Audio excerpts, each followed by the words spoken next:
Bonjour, aujourd'hui on va parler d'un iPhone SE 3 prêt dès 2022. Un nouveau rapport DigiTime vient appuyer l'idée qu'Apple prévoit de sortir un nouvel iPhone SE, le troisième du nom. Cette hypothèse avait initialement été évoquée par le très fiable Ming-Chi Kuo, l'un des meilleurs analystes de la marque à la pomme. Selon les informations nouvellement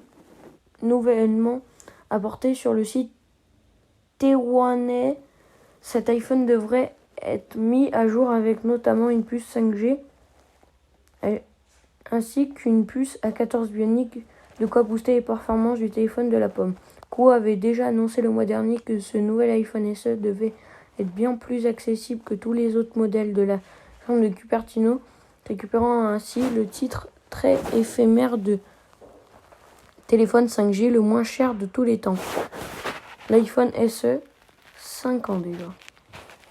Le premier iPhone SE a été lancé par Apple en mars 2016, quelques mois seulement après la sortie de l'iPhone 10.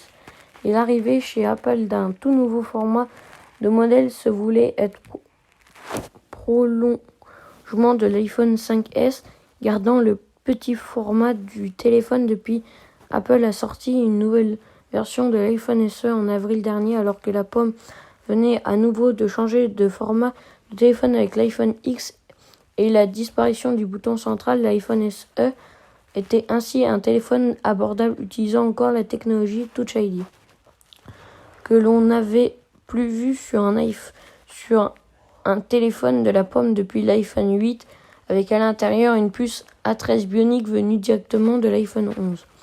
Selon les rapports concernant le prochain iPhone SE, ce dernier devrait comporter moins de changements, avec uniquement l'arrivée d'un processeur A14 Bionic et de la 5G.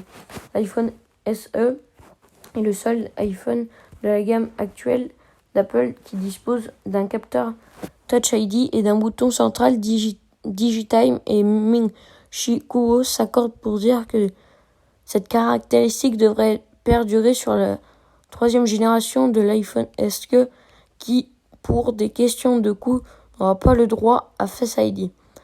Certaines rumeurs annoncent même que l'iPhone SE devrait faire le grand saut et passer directement de Touch ID à l'écran perforé en 2023, évitant ainsi la fameuse encoche qui fait tant débat chez les clients d'Apple.